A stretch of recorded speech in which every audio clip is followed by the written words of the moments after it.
진보 쪽의 학자님들이 네. 가슴이 너무 뜨거워서 네. 사실이 아닌 걸 퍼뜨린 것 중에 하나가 예. 낙수 효과라고 봐야 됩니다. 네, 낙수 네, 네. 효과는 없다. 부산, 울산, 경남 지역이 제조업의 위기가 발생하면서 좋은 청년 일자리가 사라져요. 그렇죠. 이 일련의 과정은 뭐를 의미하는 거냐면 불평등이 줄어드는데 나쁜 평등이 되고 있는 거예요. 그렇죠. 안녕하세요. 2부 게스트 모시고 함께 보겠습니다. 사실 그 자본주의 그 가장 큰 문제 중에 하나가 빈부격차로 먹고 있습니다. 막스 자본론에서 자본주의는 결국 빈부격차 때문에 망한다 라는 식의 결론을 내릴 정도로 양극화 문제는 모든 자본주의 국가가 겪는 거실적인 문제 중에 하나고요. 한국 역시 지금 진보냐 보수 진영을 떠나서 양극화의 문제가 엄청난 이슈가 되고 있고요. 많은 노력을 또 하고 있습니다. 그래서 오늘은 이 양극화와 불평등이라는 주제를 가지고 좋은 불평등이라는 책을 출판했습니다. 그래서 지금 이슈의 중심에 있고요. 또 진보와 보수 진영을 떠나서 자유자재로 이 문제를 다루고 있는 전문가십니다. 최병천 신성장경제연구소 수장님 자리 함께했습니다. 안녕하세요. 안녕하세요. 네, 사실은 제가 이 책을 제가 보고 그리고 또 출연하신 여러 채널의 그 유튜브도 제가 다 봤습니다. 그래서 우리 작가님한테 우리 최 소장님을 꼭 모시자. 그래서 이 얘기를 좀 깊게 다뤄봐야 되겠다 이 생각을 했고요. 그 다른 출연하신 영상들을 보니까 사실 제가 궁금했던 게 상당 부분 해결이 됐어요. 근데 사실 대안적인 문제는 출연하신 영상 많이 보지는 못했어요. 오늘 그쪽으로 좀 더 많이 얘기 나눌 거예요. 대안적으로. 네. 근데 그 전에 많은 분들이 또 이 책을 아직 안 읽을 수 있잖아요. 그리고 유튜브도 또 안 봤을 수도 있으니까 그 대안으로 가기 위해서 제가 궁금한 제 롤리더로 한번 질문을 드리면서 가보겠습니다. 네. 일단 책 이름이 좋은 불평등입니다. 여기서 일단은 저는 첫 번째 그 우리 시청자분들한테 여기서 제가 이해하는 불평등이 여기서 빈부격차를 말하죠. 격차를 말하는 예. 겁니다. 네. 그러면 좋은 불평등이라고 돼 있는데 이걸 제목을 혹시 좋은 빈부격차라고 이해해도 맞습니까? 뉘앙스는 네. 좀 다르긴 한데요. 네. 큰 틀로는 비슷할 수 있습니다. 그렇죠. 오케이. 네. 두 번째 질문. 좋은 이렇게 네. 표현했잖아요. 그래서 제가 이해한 거로는 여기서 좋다라는 거는 수출이 좋을 때 한국의 이 불평등 문제가 좀 완화됐기 때문에 좋다라는 표현을 커진 거죠. 예, 수출이 좋을 때 불평등이 커졌지만 어차피 수출이 네. 좋아서 이걸 좋다라는 뜻으로 그걸 표현하신 것 같은데 맞습니까? 수출이기도 하고요. 네. 실제로는 이 격차가 늘어나는 방법이 두 가지가 있을 수 있거든요. 네. 더 길게 가면 이제 우리 롤지의 정의론이랑 관련될 수 있는데요. 네. A, B, C라는 사람이 100원, 100원, 100원을 벌다가 그렇죠. 1000원, 500원, 300원을 벌게 되면 네. 격차는 커지지만 이제 다 같이 가장 밑에 있는 사람 소득도 올라가는 거거든요. 다 같이 올라간 거죠. 만약에 밑에 있는 사람이 100원이 아니라 50원이 됐다. 네. 그건 좀 다를 수 있는 거죠. 그렇죠. 그래서 일종의 하층에 있는 사람의 처지가 개선되면서 격차가 커지는 건지 그거는 좋은 불평등이죠. 그렇죠. 네. 하층에 있는 사람이 뭔가 처지가 나빠지면서 격차가 커지는 건지 네. 그게 이제 일종의 공리주의와 자유주의의 차이인 건데요. 그렇죠. 그럼 지금 상황 한국 상황은 어느 상황입니까? 한국 상황은 바닥에 있는 분들이 처지가 좋아지고 있다고 보고 있는 거죠. 여러 가지 면에서. 현재 네, 격차는 더 커지지만 그래도 바닥에 있는 사람들은 지금 전반적으로 봤을 때 올라왔다. 그렇기도 하고 예. 우리가 세금이 보통 가장 큰 덩어리 세금 세 가지 세금이 있거든요. 네. 법인세가 있고 소득세가 있고 네. 부가가치세가 있어요. 그렇죠. 이게 우리나라 네. 전체 세수의 약 70% 정도를 차지해요. 네. 근데 소득세 같은 경우는 네. 대기업이 수출이 대박을 치면 네. 법인세도 왕창 오르고 네. 우리나라 소득세는 상위 10%가 네. 전체 소득세의 약 70% 정도를 부담하고 있어요. 강력한 누진 구간을 갖고 있어서 그렇죠. 일종의 이제 뭐 삼성전자, 현대차, LG, SK 등등이 네. 수출을 대박을 치면 네. 소득세가 이빠이 거치게 돼 있어요. 그러면 그 재원으로 네. 어려운 처지에 있는 분들도 도와줄 수 있는 거죠. 그렇죠. 그런 의미에서 밑에 분들의 처지도 개선되는 걸로 볼 수 있다는 거죠. 여러 측면에서. 그러면 그걸 낙수 효과라고 볼 수 있나요? 맞습니다. 지금 진보 쪽의 학자님들이 네. 가슴이 너무 뜨거워서 네. 사실이 아닌 걸 퍼뜨린 것 중에 하나가 예. 낙수 효과라고 봐야 됩니다. 네, 낙수 네, 효과는 없다.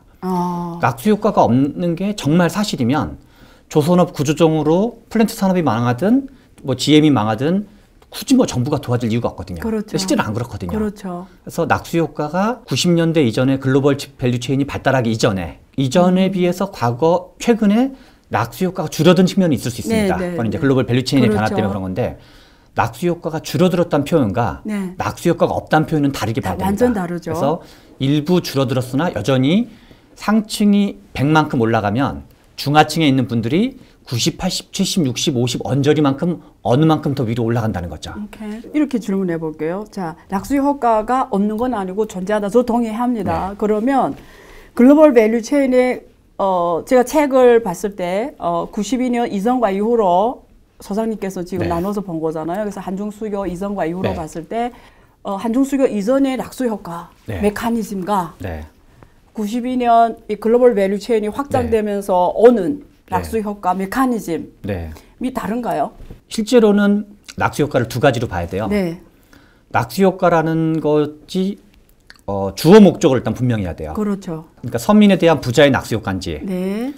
내수에 대한 수출의 낙수 효과인지, 그렇죠. 중소기업에 대한 대기업의 낙수 효과인지, 그렇죠. 일단 이제 주어 목적을 오케이. 분명히 될 게 있고, 오케이. 이제 일부는 낙수 효과가 사실이 아닌 것도 있지만 한국적 현실에서는 내수에 대한 수출의 낙수 효과가 있는가, 그다음에 중소기업에 대한 대기업의 낙수 효과가 있는가, 네. 이 두 가지를 일단 좁혀서 본다고 치면요, 네. 먼저 있다라고 말할 수가 있고, 네. 90년대 이전에는 국내 상대적으로 완결적 생산 체제를 가졌다고 봐야 돼요. 그렇죠. 자기가 다 그렇죠. 해설 라인을 다 갖고 상대적으로 있었죠. 이제. 예, 예. 그런데 낙수 효과의 실제 데이터적 근거는 뭐냐면 네. 유발 개수라는 거예요. 예. 수출이 10억 원당 이뤄질 경우 네. 국내에서 부가가치는 얼마나 플러스되고 그렇죠. 고용은 몇 명이나 플러스되는지. 그렇죠. 반도체 산업 같은 경우로 치면 네. 90년대 이전과 이후가 달라진다고 볼 수 있는 거죠. 그래서 이런 게 하나가 있고, 네. 두 번째는 실제로는 반도체 산업의 낙수 효과와 자동차 산업의 낙수 효과가 달라져요. 그렇죠. 반도체는 특히 글로벌 밸류체인과 긴밀하게 연결돼 있어서 연결되죠. 예. 삼성전자가 글로벌 탑티어에 있는 네. 어떤 메모리라든가 이제 파운드리에서도 그렇게 도전하고 있는 중인데 네. 삼성전자를 떠받쳐줄 만한 국내 생산 시스템이 약하다고 봐야 되거든요. 그렇죠. 그러면 일본 거를 갖다가 써야 되거든요. 그렇죠. 일본의 어떤 가성비 좋은 네. 품질 대비 성능을 봤을 때 네. 대한민국 전체 경제를 100으로 놨을 경우 반도체 비중이 커지는 경우는 낙수 효과가 좀 더 많이 줄어들어요. 그렇죠. 근데 대부분 다 바뀌어 있으니까. 그렇죠. 예, 예. 근데 자동차는 달라요. 오케이. 특히 한국의 자동차 산업은 네. 철강구부터 소비자 보험까지가 다 완결적 구조를 갖고 있어요. 그렇죠. 특히 자동차 산업은 나라마다 좀 다르긴 하지만 그렇죠. 아시다시피 네. 완성차 브랜드를 갖고 있는 나라가 많지가 않거든요. 전 세계에. 그렇죠. 네. 그래서 한국의 자동차 산업은 낙수 효과가 꽤 크고 여전히 어느 정도 크다고 봐야 돼요. 그리고 또 하나 재밌는 거는 낙수 효과가 단위당 금액이에요. 그래서 10억 원어치 수출을 할 경우 낙수 효과가 과거에 비해서 줄었다. 네. 요 말은 팩트예요. 그런데 재밌는 거는 수출이 2배가 늘어났어요. 매출도 2배가 늘어났고. 네, 네. 그러면 규모가 늘어났다는 그렇죠. 거네. 과거에 매출이 반도체가 1조를 팔았다고 가정을 하면 지금 한 100조를 팔고 있어요. 네. 그래서 단위당 낙수 효과는 줄어들었지만 네. 낙수 효과의 총량은 오히려 늘어났어요. 그거를 보여주는 단순한 거는 한국 GDP 대비 수출의 비중. 네. 그것이 90년대 이전에는 25% 정도 됐었어요. 네. 글로벌 금융위기가 있던 직전에는 50%까지 갔고 네. 지금 한 40% 정도 되거든요. 네. 단위당 낙수 효과는 줄어든 게 팩트라고 봐야 되고 낙수 효과 총량은 오히려 늘어났다고 봐야 돼요. 오케이. 그런 것들을 좀 구분하지 않고 네. 한국의 가슴이 뜨거운 진보 쪽 교수님들이 대기업에 대한 옛날 과거 재벌 대기업 특혜에 대한 어떤 네. 반감 때문에 네. 뭔가 너네는 별거 아니다. 네. 한국 경제에서 별로 중요하지 않다. 네. 네. 라는 말을 만들어내기 위한 보조 논거들로 뭔가 계속 양념을 치면서 네. 조금씩 과장하다가 그게 한 개만 과장할 때는 그게 큰 이론적 영향을 안 미치는데 그렇죠. 한 20개, 30개, 40개, 50개를 조금씩 과장하다가 그걸 합치로부터 해보면 약간 괴물 같은 이론이 등장하는 거죠. 그렇죠. 일단 책 제목이 좋은 불평이다 보니까 제가 이 질문을 드리는 건데 결론적으로 한마디로 했을 때 누구한테 좋은 불평등이죠? 한국 경제 전체 측면과 네. 약자에게도 좋은 불평등인 거죠. 아, 다 같이 좋았다 이렇게 보시면 네. 되네요. 네. 두 번째는 제가 봤을 때 중국 때문이다. 이렇게 많은 중국 요인이 가장 컸다. 상대적으로. 네, 그런 표현을 쓰셨는데 왜 지금 중국 요인이 가장 컸다 네. 이렇게 말씀하시는 거죠? 기존에 우리가 알고 있던 거랑 좀 비교해서 볼 필요가 있는데요. 네. 크게는 우리가 알고 있던 불평등 네. 그리고 문재인 정부가 소득주 성장 정책을 추진했는데 네. 실은 문재인 대통령께서 좀 좋은 취지를 가지고 하려고 했던 네. 소득주 성장 정책은 네. 불평등을 줄이면 경제 성장에 도움이 된다는 논리를 가지고 있다고 봐야 돼요. 맞아요. 그리고 불평등을 줄이기 위해서 뭐를 해야 되냐? 재벌, 비정규직, 신자유주의 문제에 대해서 기존과 다른 움직임을 보여야 된다. 그렇죠. 그래서 뭔가 좀 재벌은 개혁하고 네. 비정규직은 정규직화하고 그렇죠. 신자유주의와 관련해서는 국가의 개입을 좀 많이 강화하는. 왜냐하면 재벌, 신자유주의, 비정규직이 한국 불평등의 주요 원인이다. 맞아요. 우리가 25년 네. 동안 알고 있던 그렇죠. 내용들은 그랬던 거였고 네. 또 하나는 그래서 그거에 같은 어떤 서사 구조라고 볼 수 있는데요. 네. 일종의 이론적 스토리텔링 성격인 건데 맞아. 한국의 불평등은 97년 외환위기 이후부터 불평등이 증가되었다. 네. 그리고 그런 외환위기 이후에 신자유주의적인 정책을 수용했던 김대중 정부, 노무현 정부, 이명박 정부, 박근혜 정부가 불평등 확대에 어떤 책임을 지고 있다. 언제부터 불평등이 증가되었냐?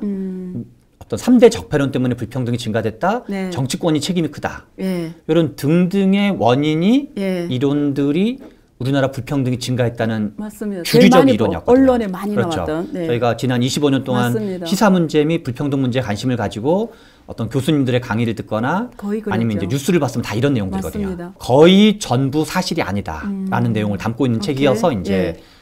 논쟁적 내용이기도 하고 네. 일부 분들은 그런 주장을 세게 하셨던 분들은 이 책 자체가 불쾌한 분들도 있는 맞습니다. 거죠. 경제학의 장점 중에 하나는 데이터가 많은 거거든요. 맞습니다. 아무리 노벨 경제학상을 타신 분이 있어도 네. 데이터만 있으면 그분과 논쟁할 수가 그렇죠. 있거든요. 그게 그렇죠. 이제 경제학의 근거로. 그렇죠. 네. 경제학의 네. 매력 중에 하나인데 맞습니다. 고용노동부가 만들었던 1980년부터 지금까지 있는 데이터를 보면 네. 우리나라 불평등의 최저점이어서 불평등이 증가하는 시점 네. 그게 94년이에요. 네. 97년 외환위기 이후부터를 알고 있었는데 이때는 재벌, 신자유주의, 비정규직 관련된 특별한 게 없었는데 네. 그리고 일부 분들은 이제 알고 있는 게 김영삼 대통령의 세계화 선언인데 네. 세계화는 95년, 한국이 OECD 가입한 건 96년도였어요. 네. 그러니까 94년도는 세계화 선언도 이전이에요. 네. 그렇네요. 그러면 왜 이런 일이 벌어진 거지를 데이터를 열심히 보신 분들은 데이터를 본 적은 네. 있으나 네. 그러면 스토리텔링이 다 붕괴되는 거예요. 그렇죠. 그러니까 이거는 이제 쑥 이제 그냥 소극적으로 얘기하는 거죠. 네, 네. 그래서 왜 94년부터이냐? 저는 이 질문을 몇 년 동안 간직했던 거예요. 나도 97년 이후부터 알고 있었는데 왜 94년부터지? 사회과학이 됐건 자연과학이 됐건 네. 과학의 기본적인 미션은 세상을 해명하는 거예요. 그렇죠. 설명을 하는 거예요. 그렇죠. 그래서 일단은 어떤 본인들의 가치 판단은 그 다음 문제인 거고 그렇죠. 이런 일은 왜 벌어지는 거지? 그렇죠. 이런 걸 먼저 설명을 해야 되거든요. 네. 그런데 그럼 왜 94년이지? 이거를 설명하지 못하면 약간 사회과학으로서는 뭔가 해명력이 딸리는 거죠. 그렇죠. 그래서 제 책에 뭐 완전히 새로운 거라기보다 여기저기 흩어져 있는 뜨문뜨문 조금씩 얘기되고 있는 거를 다만 이 질문을 가지고 해서 공부를 한 거죠. 네, 그래서 네. 그걸 이제 엮어서 네. 이제 중국발 불평등 성격이 강했구나. 그리고 그거를 그러면 92년뿐만 아니라 다른 연도들도 그렇게 설명할 수 있는 건지. 네. 그러면서 이제 그거를 이제 하나에 맞춰서 네. 책을 낸 게 좋은 불평등인 것이죠. 예, 그냥 중국발 불평등이라는 단어가 나왔으니까 네. 제가 그 근거를 뭘로 하나 봤더니 92년 한중 수교하면서 한국 기업들이 중국 FDI 직접 투자도 늘어났고 맞습니다. 또 대중 수출도 폭발적으로 늘어나면서 네. 불평등 이 지표와 중국과의 상하계수가 0.81로 정도 나와서 맞습니다. 굉장히 높은 거로 나오면서 832 정도로 예. 예, 83인가요? 예, 네. 그래서 중국 때문이 가장 큰 요인이다 이렇게 했잖아요. 네. 근데 지금 이거 한국 데이터로 썼지만 놀랍게도 미국 데이터가 똑같은 결과가 나오거든요. 네. 미국 데이터도 네. 사실은 빈부격차가 커졌어요. 네. 우리 이 단어를 쓰면 불평등이 훨씬 커졌거든요. 네. 이유는 미국하고 중국이 79년에 1월 1일에 수교를 하고 네. 79년 1월 1일 수교, 그다음 중국이 78년 계획 개방합니다. 네. 예, 본격적으로 92년에 사회주의 시장 경제라는 걸 헌법에 기록하면서 맞습니다. 우리말로 하면은 자본주의 요소를 도입하게 네, 되고 맞습니다.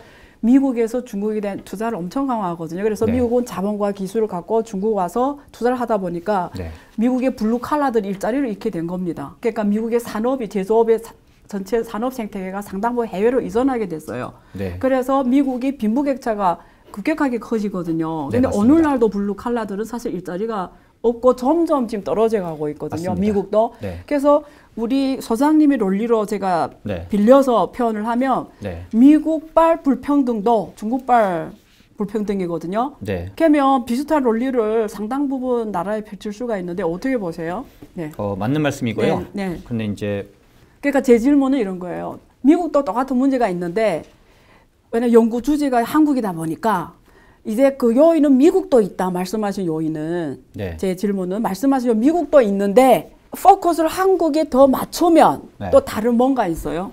불평등의 원인이. 한국 수출 문제는 미국도 똑같이 있다라는 거예요. 이 문제가 지금 지적한 문제가 한국의 불평등과 미국발 불평등을 좀 미국의 불평등을 좀 구분할 필요가 있는데요. 네.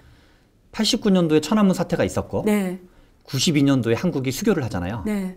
그런데 그때 미국과 서방은 중국을 제재를 하고 있었어요. 그렇죠. 마치 지금 우리가 미얀마를 제재하거나 러시아를 네, 제재하는 네, 것처럼. 네. 그래서 시점이 달라요. 이제 한국은 92년 이후. 그래서 한국은 네. 하층 소득 대비 상층 소득의 격차를 이해하면 그렇죠. 네. 상중하로 구분할 필요가 그렇죠. 있어요. 불평등이 증가하는 건 논리적으로 세 가지예요. 예. 상층이 오르거나, 그렇죠. 하층이 꾸꾸라지거나, 떨어지거나. 중간이 얇아지거나. 그렇죠. 92년도 불평등은 네. 중간이 얇아지는 불평등이에요. 네, 네, 네. 그래서 네. 우리가 기술 발전 단계를 저기술, 중기술, 고기술, 첨단기술 4개로 나눴을 그렇죠. 경우 우리나라의 저기술, 노동, 지배학적, 수출, 제조업, 네. 섬유산업, 가죽산업, 의류산업 그게 다 중국 같죠. 이게 이제 네. 그때 90년대에 맞습니다. 초토화되는 거죠. 맞습니다. 그리고 2001년도에 중국이 WTO 가입을 해요. 맞아요. 그래서 우리나라도 보면은 90년대 한국에 중국 관련된 거는 중소기업이 많이 진출해요. 그렇죠. 근데 우리나라 대기업이 본격적으로 진출하는 거는 네. 2001년 이후로 봐야 돼요. 한국도. 90년대에 한국과 중국이 관계 맺는 거와 2000년대 이후에 한국과 중국이 관계 맺는 방식이 좀 바뀌어져요. 네. 그래서 90년대는 저임금 중심으로 진출을 하고 그렇죠. 저부가 같이 기업들이 갖고. 그렇죠. 왜냐하면 네. 국내에서 인건비에 그렇죠. 비해서 한국의 자본가 계급이 중국 공산주의 피난을 갔다. 오케이. 네. 낮은 임금을 찾아서라고 네. 표현했는데 네. 그래서 2001년도 12월 11일 날 WTO 가입한 다음에 네. 한국의 대기업은 2001년 WTO 가입이 갖는 의미는 네. 제도적으로 개혁 개방이 법제화된 걸 의미하는 거거든요. 맞습니다. 그 전까지는 뭐 맞습니다. 장점인이나 후진타오가 재량적으로 했던 거라면 오케이. 언제 바뀔지 모르는 거니까. 이거는 국제 룰에 들어간 거죠. 그렇죠. 네. 그래서 이제 뭐 여러 가지 국제적인 규범을 준수한 거죠. 네, 또 WTO에 가입을 했으니까. 그렇죠. 미국이나 등등 협의를 거쳐가지고. 네. 그래서 실제로는 미국의 블루칼라가 떨어지는 거는 네. 시점이 달라요. 언제부터예요? 네. 그게 2002년부터인 거예요. 오케이. WTO 가입한 이후로부터. 그렇죠. 그래서 실은 서방의 제조업 선진국들, 일본, 미국, 그렇죠. 독일 같은 나라들은 2001년 제조업의 이후. 일자리가 급격하게 떨어지는 맞습니다. 게 2000년대부터인 거야. 오케이. 그런데 한국의 불평등은 한중 수교는 92년에 있었고 네. 외환위기라는 큰 사건이 있었고 네. 중국과 연결시키지 못한 거예요. 그런데 2000년도에 중국이 WTO 가입을 하면서 미국의 경제학계가 이제 세계 최고의 경제학적인 역량을 갖고 있다고 봐야 되는데 데이터가 누적되니까 네. 2001년도에 중국이 WTO 가입해서 예컨대 제조업 일자리 같은 경우 미국이 2001년을 분기점으로 네. 약 6년 정도가 지나니까 네. 미국의 제조업 일자리가 1,800만 개였어요, 원래. 맞습니다. 6, 7년이 지나서 700만 개가 사라져요. 네. 그러니까 그 절반 전까지는 이상이 이렇게 이렇게 있다가 예, 예. 팍 떨어져요. 맞습니다. 예. 2000년대 약 한 6, 7, 8년이 지나면서 그 연구가 누적이 되고 네. 그 연구가 2010년대 초반부터 등장하기 시작하는 거예요. 네, 네. 원래 그 전에 미국에서의 불평등 연구 중에 하나는 숙련 편향 기술 발전이라는 표현이었거든요. 맞아요. 맞아요. 근데 실은 뭐 이제 그런 거 주장하는 분들이 있었던 건데 네. 그거 영향보다도 부분적으로 그런 게 있죠. 대표적인 거는 은행이 자동 출납기가 만들어지면서 네. ATM기로 인해서 은행원들이 줄어드는 거죠. 네. 그다음에 우리 이제 모바일 뱅크라든가 네. 맞습니다. 그래서 그런 거는 기술 발전의 측면이 있죠. 그렇죠. 그런데 그거보다 더 강력한 거는 역시 중국발이었던 거죠. 그렇죠. 그리고 미국 또한 더 넓게 네. 보면 네. 한국, 중국, 네. 뭐 인도, 베트남 네. 일종의 아시아 신흥 공업국 그렇죠. 가구들. 그래서 그거를 보여주는 지표 중에 하나가 네. G7 국가의 전 세계 제조업 비중이 네. 90년대부터 한 2010년대까지 네. 약 17% 포인트가 줄어들어요. 그렇죠.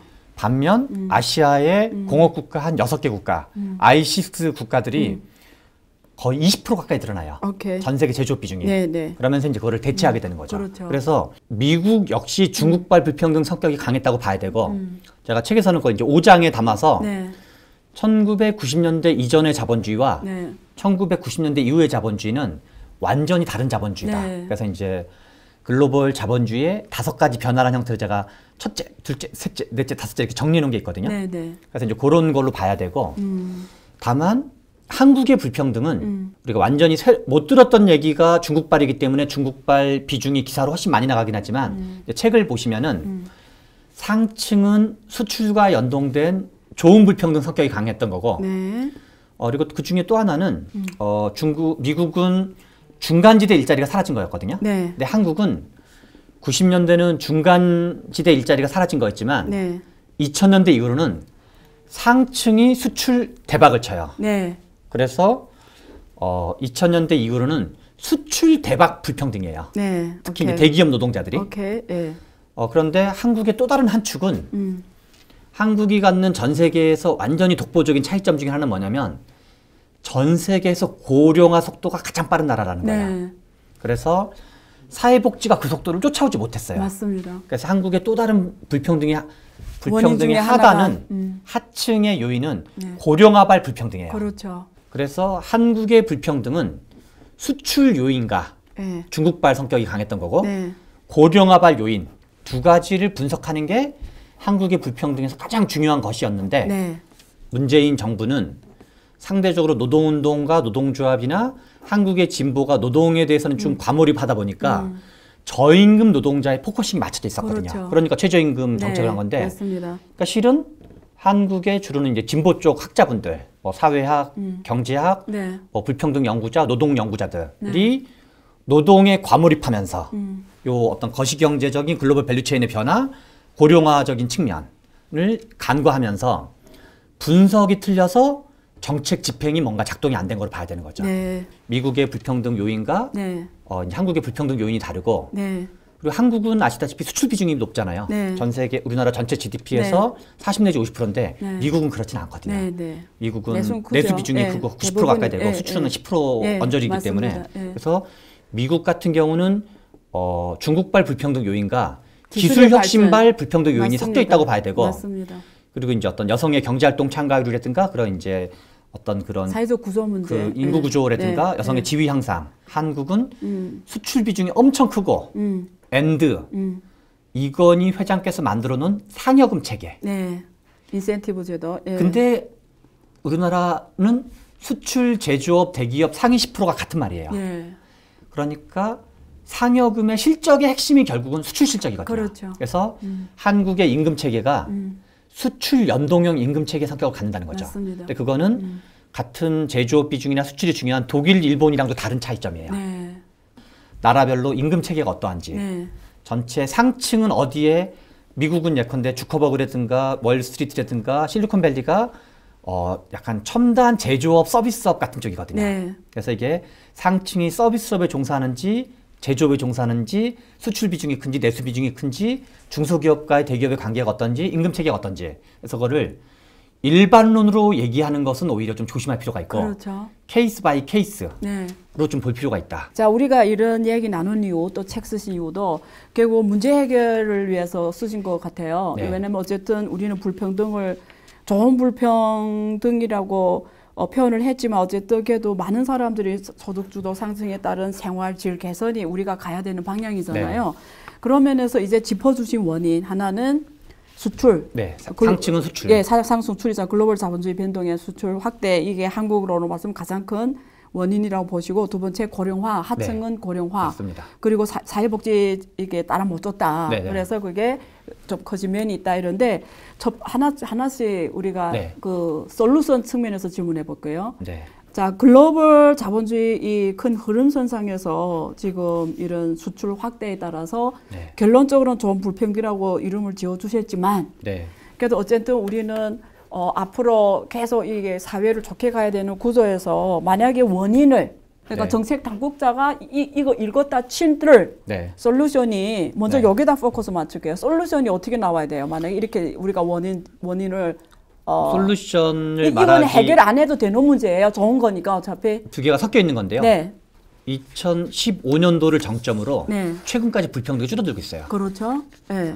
그런데 왜 줄어들고 있냐면 2000 몇 년 정도? 15년이요. 오케이, 2015년 정도. 2014년에 중국에서 신창타이라는 걸 하시잖아요. 맞아요. 뭐 교수님은 잘 아실 텐데 예. 여러 가지가 있는데 그 중에 하나가 중간재의 국산화예요. 맞아요. 그래서 중국이 2014년에 중간재를 국산화하고 무역 의존도를 줄이고 첨단 제조업에 대한 R&D 투자를 맞습니다. 대폭 늘리면서 맞습니다. 어떤 일이 벌어지냐면 네. 한국이 중국에게 수출하는 거의 80%가 중간재인데 네. 그러다 보니까 무슨 일이 벌어지냐면 신창타이 중간재 국산화, 그 다음에 이제 한국의 대중 수출이 급감을 해요. 맞습니다. 한국의 대중 수출이 급감하니까 어떤 일이 벌어지냐면 네. 부산, 울산, 경남 지역의 제조업의 위기를 발생하게 돼요. 맞습니다. 그리고 부산, 울산, 경남 지역이 제조업의 위기가 발생하면서 좋은 청년 일자리가 사라져요. 그렇죠. 그래서 실제 다른 데이터를 보면 네. 부울경 청년들의 수도권 이동이 증가해요. 그렇죠. 2015년 맞습니다. 병부터. 맞습니다. 그리고 불평등은 줄어들어요. 맞아요. 이 일련의 과정은 뭐를 의미하는 거냐면 불평등이 줄어드는데 나쁜 평등이 되고 있는 거예요. 그렇죠. 부산, 울산, 경남 지역이 제조업의 위기가 발생하면서 좋은 청년 일자리가 사라져요. 그렇죠. 나쁜 평등. 불평등이 줄어들었지만 나쁜 방법으로 나쁜 평등인 거지. 그렇죠. 나쁜 나쁜 방법으로 맞네요. 불평등이 줄어들고 있는. 오케이. 예. 그러면 그리고 또 하나는 뭐가 중요하냐면 네. 한국의 그러니까 기술 발전의 수준을 저기술, 중기술, 고기술, 첨단 기술 네 개로 그렇죠. 나눌 경우 예. 90년대는 저기술을 그렇죠. 중국이 이제 치고 들어온 거고 그렇죠. 2000년대 초반은 중기술을 치고 들어왔어요. 그렇죠. 그게 뭐냐면 PC 조립이 대표적이에요. 그렇죠. PC나 핸드폰 같은 거. 오케이.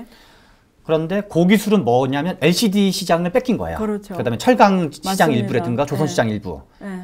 그런데 중국이 지금 고기술 분야와 첨단 기술 분야를 이제 치고 올라오는 거거든요. 네. 한국의 많은 분들은 특히 이제 진보적 분들은 경제 성장과 불평등 나는 둘 다 중시 여겨. 근데 나는 진보니까 경제 성장 보수 니네가 해. 나는 불평등만 주로 관심을 가질게. 오케이. 네. 그러면 안 된다는 거예요. 예. 한 축은 우리가 기술 추격이라든가 경쟁력을 갉아먹는 위협을 당하고 있다. 중국의 빠른 추격 때문에. 오케이. 그래서 대기업도 힘들어하고 있다. 네. 대기업은 무조건 나쁜 집단인 게 아니라 네. 삼성, 현대 등등도 지금 힘들어하고 있으니까 이들의 경쟁력을 어떻게 도와줄 건지. 그걸 고민해야 그래서 되네요. 실제로는 정부 측면에서는. 단지 네. 불평등만 생각하고 있으면 오케이. 자꾸 때리게 되잖아요. 불평등만 생각하면 줄어들고 있어요 이미. 맞아요. 안 좋은 방향으로 오케이. 줄어들고 있어요. 오케이. 계속 줄어들어라 한다고 좋은 게 맞아요. 아닌 것처럼 맞아요.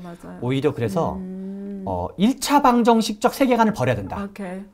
불평등만 쳐다보고 또는 네. 경제 성장만 쳐다보는 게 아니라 불평 불평등도 중요하고 경제 성장도 중요하고 우리나라 산업과 기업의 경쟁도 중요하고 국가 GDP 발달도 중요하고 이걸 복합적으로 그렇죠. 세상에 1차 방정식은 존재하지 않는다. 네. 그래서 2차, 3차, 5차 방정식을 있는 그대로 직시하는 게 필요하다. 그래서 제가 책에서 6부 16장에서 네. 16장의 제목이 뭐냐면 네. 세 가지 정책 방향. 첫째, 경쟁력 강화. 두 번째, 계층 사다리. 오케이. 세 번째, 불평등 완화. 네. 이건 이제 어르신 문제인 네, 거죠. 네, 그래서 네. 실은 입체적으로 보는 게 중요하다가 첫 번째이고. 네. 그러면 불평등만 쳐다봐서는 안 된다가 이제 의미 중에 하나예요. 첫 번째 그게 인사이트가 거죠. 예, 불평등만 쳐다보고 정책하면 위험하다. 그렇죠. 오케이. 불평등만 쳐다보면 이미 그렇죠. 그냥 지금 평등해지고 있는데 그렇죠. 그리고 나쁜 거지만 극단적으로 말해서 네. 불평등이 세상에서 제일 중요한 가치면 네. 수출 전면 금지법을 발의하면 되는 거예요. 그렇죠. 그럼 오히려 불평등 반으로 줄어들 거예요. 오히려 경제도 네. 초토화될 거고 그렇죠. 고용도 작살나고. 네. 첫 번째는 경쟁력을 중시 여기는 관점을 회복할 필요가 있다. 네. 네. 그것은 뭐 보수의 아젠다거나 이렇게 생각하는 거는 나라를 책임지려고 하는 네. 어떤 책임 있는 지식인이나 책임 있는 정치인의 자세가 아니다. 또는 책임 있는 정책 전문가의 자세가 아니다. 이게 오히려 첫 번째고. 오케이. 두 번째는 불평등을 줄이는 거는 우리의 의지와 무관하게 네. 실은 관계 맺는 방식에 따라 달라지더라. 글로벌 밸류체인과의 관계라든가 그래서 경제학에서 표현하는 외생변수적 측면이 강하더라. 네. 이 좋은 불평등이라는 제목에는 불평등은 엄밀히 말하면 결과값이거든요. 네. 격차 그 자체예요. 결과죠. 근데 원인을 인수분해해야 된다는 거예요. 네. 좋은 원인으로 그렇죠. 불평등이 증가하는지 그렇죠. 나쁜 원인으로 불평등이 그렇죠. 증가하는 거지. 네. 그러면 좋은 원인으로 불평등이 증가하면 인정해야 된다는 거예요. 오케이. 다만 부작용을 좀 줄이는 정도로 네. 하는 네. 거죠. 네. 나쁜 원인으로 불평등이 증가하는 거, 특히 이제 고령화가 대표적인데 그런 건 국가가 적극 개입해야 되는 거죠. 잠깐 좋은 불평등의 부작용이 뭐죠? 사람은 네. 격차가 커지면 그 자체가 사회 통합력이 떨어져요. 그 자체가 아무리 좋은 원인이라도. 상대적 빈곤을 느끼는 그렇죠. 거죠. 소외감, 인간이란 그렇죠. 존재는 협력하는 존재이면서도 동시에 그렇죠. 경쟁하는 질투하거나 시기하거나 또는 뭐 서운하거나 네. 박탈감을 느끼거나 네. 어차피 주관적 감정을 가진 존재이기 때문에 불평등이라는 개념과 사회통합이라는 개념을 좀 구분할 필요가 있는데 격차가 아무리 그게 좋은 원인이든 너무 많이 커져버리면 격차 자체는 결과값이기 때문에 계층 사다리 그러니까 불평등을 줄인다는 말과 계층 사다리를 복원한다는 말은 다른 말이에요. 계층 사다리 복원은 계층 사다리는 이동성을 얘기하는 거예요. 아, 2층에서 스티브 잡스 같은 네. 그 유복하게 자라나지 않았지만 오케이. 스티브 잡스 같은 사람도 부자가 될 수 있는 사회. 쉽게 말하면 개천에서 용나게 해야 그렇죠. 된다는 거죠. 격차가 불평등이라면 개천에서 용나는 게 계층 사다리인 거죠. 그 공간을 만들어줘야 된다는 거네요. 예컨대 미국이 그런 거예요. 네. 미국은 격차는 크지만 그렇죠. 스티브 잡스나 일론 머스크라든가 늘 이런 사람이 나오는 계속 거죠. 나오는 거죠. 네. 그러니까 아메리칸 드림이 작동을 하고 있는 거죠. 한국에서는 어렵습니까, 그게? 한국에서도 계층 사다리를 그러면 어떻게 할 거냐. 이 문제가 실은 되게 중요한 포커스라는 거죠. 정책에. 하나만 계층 사다리 한국 내에서 지금 방안으로 정책 방안으로 어떤 게 있을까요? 현 단계에서 우리나라 계층 네. 사다리를 얘기하기 전에 네. 전 사례를 좀 얘기할 필요가 있는데요. 네, 네. 우리가 시장에서 벌어들이는 소득이 가계동향 조사라는 데이터에 의하면 네. 정부 통계청 데이터에 의하면 네. 우리 가정이 가계가 갖는 벌어들이는 총 소득 중에서 예. 68%가 임금 소득이에요. 예. 그리고 20%가 사업 소득이에요. 예. 자영업자 같은 예. 분들이 포함하는 거죠. 예. 복지를 통한 공적 이전 소득이 11%예요. 네. 그러면 임금 소득과 사업 소득을 합치면 88%이거든요. 예. 공적 이전 소득 중에 복지로 인한 소득인데 네. 11%. 예. 88과 11로 치면 네. 딱 8배예요. 아, 오케이. 예. 근데 시장 소득이라는 개념은 네. 국가 개입 이전 단계에 정해지는 소득이 시장 소득이에요. 네, 네, 네. 시장에서 벌어들이는 소득인데 국가가 개입할 수 있는 건 대한민국 제도를 통틀어서 그 중에 하나가 최저임금 정책이에요.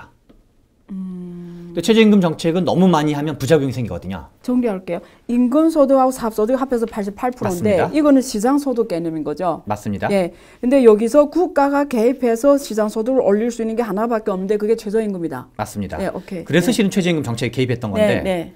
시장 소득이 복지 소득보다 더 중요하다. 그러니까 이걸 이제 2차 분배라고 표현하고 이걸 1차 네. 분배라고 표현하는데 그렇죠. 1차 분배 1차 분배가 네. 2차 분배보다 중요하다. 오케이. 또는 네. 분배가 재분배보다 중요하다. 그렇죠. 그 말 자체는 맞는 말이에요. 네, 네, 네. 그러면 시장 소득에 근데 국가가 개입하면 이런저런 부작용이 생기거든요. 그렇죠. 논리적으로만 생각하면 이제 시장 소득이 개입해야 된다는 걸로도 하지만 네. 그건 이제 시장 소득은 국가가 함부로 개입하면 안 되거든요. 어떤 이제 생산성 문제랑 연동돼 있기 때문에. 그런데 시장 소득이 중요하다는 걸 인정하고 네. 국가가 할 수 있는 일이 뭐냐면 시장 소득 이전 단계에 국가가 개입하는 거예요. 그게 그걸 뭐죠? 제가 뭐라고 표현하냐면 예. 영차 분배라고 표현했어요. 책에서는. 영차 분배. 영차 분배는 없는 말이에요. 참고로. 네. 제가 이제 만들어낸 맞습니다. 말이에요. 예. 경제학 영차 분배가 없죠. 뭐냐면 네. 교육 투자예요. 그건 완전 가난한 노동자 계급의 자녀들도 완전 동의합니다. 우리가 사회에서 누가 잘 먹고 잘 살았냐. 어떤 개인 기업 국가가 세상의 이 거대한 글로벌 밸류체인의 변화라든가 뭐 등등의 변화에 위너가 되고 누가 루저가 되고 누가 경쟁 우위가 되고 누가 경쟁 열의가 되었냐면 핵심적으로는 제국의 질서에 링크된 경우 세계와의 링크된 경우 네. 기술의 변화와 링크된 경우 네. 이게 일종의 메타 트렌드인 거거든요. 네, 네. 메가 트렌드. 네. 제국의 질서의 변화, 제국의 변화, 세계화의 양상, 이제 기술의 변화. 세 가지 변화에 개인, 기업, 국가가 모두 올라타도록 하면 여기서 대박을 치는 거고 여기에 올라타지 못하면 이제 쇠퇴하는 건데 네. 한국이 모두에 올라탔던 대표적인 나라고 네. 삼성전자가 대표적인 기업이고 네. 고학력, 고숙련, 수출, 제조업, 다국어 사용자들인 거고 네. 그게 경쟁 우위였고 네. 저학력, 저숙련, 뭐 내수, 서비스업, 네. 자국어만 사용하는 분들이 여기 올라타지 못한 거거든요. 네. 계층 사다리 정책의 본질은 월급, 돈을 좀 더 주거나 이런 게 아니라 이 변동에 올라타도록 지원해 주는 거, 링크되도록 도와주는 거. 그걸 교육이라고 보시는구나. 그렇죠. 그 중에 하나가 예를 들어서 영어라든가 네. 외국어 같은 게 되는 거예요. 한국 사회에서 복지 정책에 어떤 거는 소득과 연동돼 있고 어떤 건 자산 평가를 하고 이게 두 가지가 일반적인 복지 정책의 일반적 형태예요. 네. 소득 또는 자산. 네. 그런데 제가 생각에는 한국에서 실제 그 사람의 처지, 경제적 지위, 계급적 지표를 볼 수 있는 가장 상관관계가 높은 지표는 제 생각엔 학력으로 봐야 돼요. 한 30살인 어떤 청년이 있을 때 열심히 살고 싶은 청년이 있으면 네. 그 친구에게 뒤늦게 기회를 주자는 거죠. 네, 네. 전부는 아니지만 예컨대 고졸 청년을 전체 TO에 뭐 5%, 10%, 15%를 받아준다든가. 그래서 중요한 건 원리를 규명하는 거예요. 오케이. 링크되도록 도와주는 거. 네, 네. 이게 원리의 핵심이라는 거예요. 네, 네. 세계화랑 제국의 질서랑 링크되는 거에 결국 제가 보기엔 언어예요, 언어.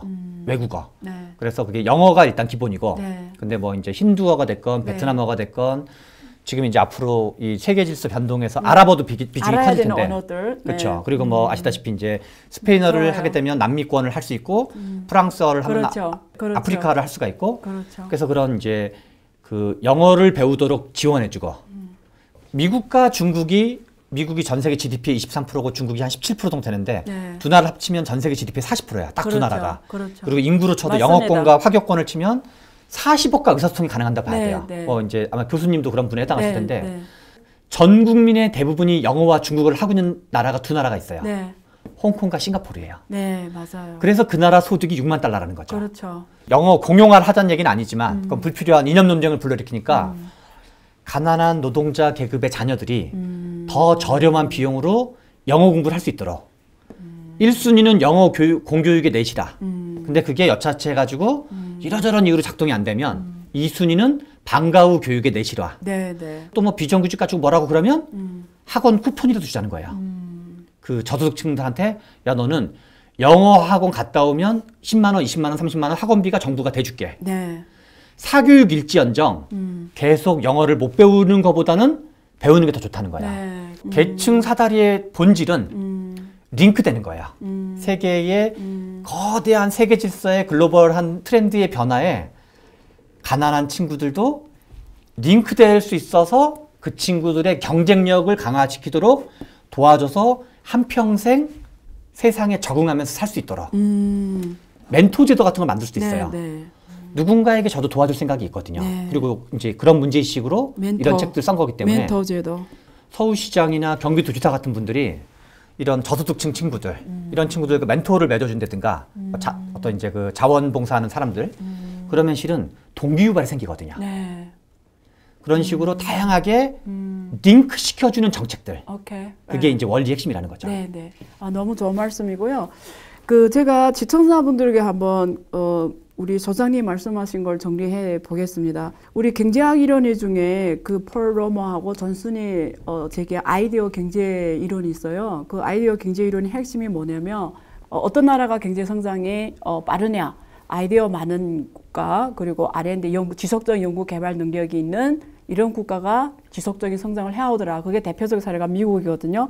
미국의 그 블루 칼라들은 사실은 왜 걔면 이런 강한 나라에서도 이렇게 계속 떨어져 가냐.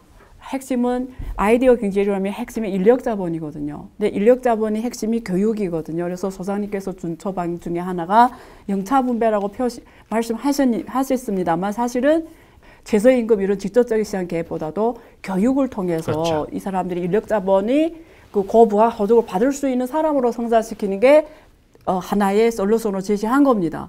그 논리에서 계속 질문하고 네. 마무리할 건데요. 말씀하신 대로 그게 잘 됐어요. 네. 그런 솔루션이. 그래서 한국 모든 국민들이 전 세계에서 가장 높은 인력 자본 갖고 있어요. 네. 말씀하신 대로 이제는 자기 어떤 능력 때문에 그 계층이 못 들어가는 문제는 없어요. 네. 우리 소장님 솔루션대로 결국 다 잘 받아서 네. 원하는 거 다 할 수 있다고 가정했을 때 저는 그날이 와도 결국은 우리가 인류가 기술의 진보를 하잖아요. 네. 이제는 로봇이 사람을 대체해버리거든요. IT 때문에 불평등이 진짜 해소될까?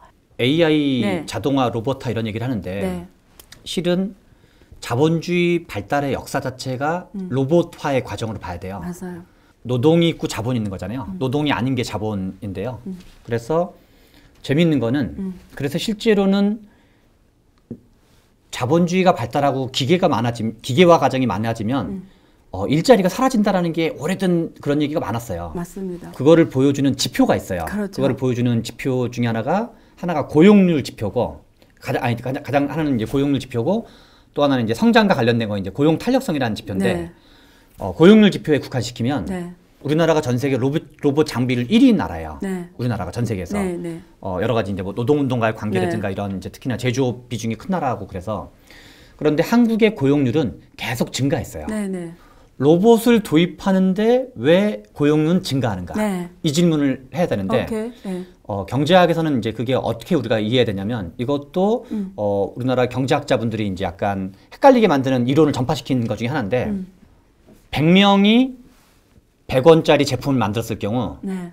이것을 이제 인풋이 100명이고 아웃풋이 100원이다. 네. 그런데 50명만 투입을 해서 네. 100원짜리를 100개를 네. 만들었다. 똑같이. 네. 네. 그런 거를 경제학에서 뭐라고 표현하냐면 생산성이 2배 향상됐다고 표현해요. 네. 네. 그래서 자본주의의 발달은 생산성 향상의 그렇죠. 과정인데 네. 생산성 향상과 같은 말의 다른 표현은 노동을 절약하는 거예요. 그렇죠. 기본적으로는 노동 절약적 기술 혁신인 거예요. 네. 원래도. 네. 그렇죠. 그런데 그러면 고용이 반으로 줄어들었네. 그렇죠. 요거만 쳐다보면 고용이 반으로 줄어들어요. 그렇죠. 근데 만약에 그 사회 총 구성원이 네. 1000명이다. 그럼 나머지 900명은 네. 어디로 갔을 100원에 거예요? 사던 걸 50원에 사게 되는 거야. 네, 네. 더 싸게 사는 거죠. 그렇죠. 그러면 네. 50원씩 남아요. 그렇죠. 나머지 900명이 50원씩 남으니까 900명이 50원씩 나누면 한 4,500원 되는 거잖아요. 그렇죠. 그 돈을 어딘가 쓰는 거야. 그 그게 뭐냐면 영화를 보거나 그렇죠. 뭐 넷플릭스를 보거나. 그게 서비스업이죠. 그렇죠. 서비스업이요. 네. 그래서 그 인력이 서비스업으로 가는 그렇죠. 거죠. 1차 산업이 생산성이 높아지면 2차 산업이 발달하고 2차 산업의 서비스업이 높아지면 3차 산업이 그렇죠. 발달하는 건데 네. 그래서 실제로는 네. 고용이 늘어난 거예요. 네. 이게 하나가 있고 네. 두 번째는 네. 우리나라에서 자본의 장비율이 제일 발달한 로봇 장비율이 가장 발달한 데가 그 중에 하나가 반도체 네. 쪽이에요. 네. 반도체나 자동차 쪽인데 네. 실제로는 삼성전자는 일자리가 늘어났을까 줄어들었을까 네. 하면 실제로는 늘어났어요. 그렇죠. 왜 늘어나냐면 네. 한 개만 쳐다보면 단위당 투입량이 줄어든 거지 네.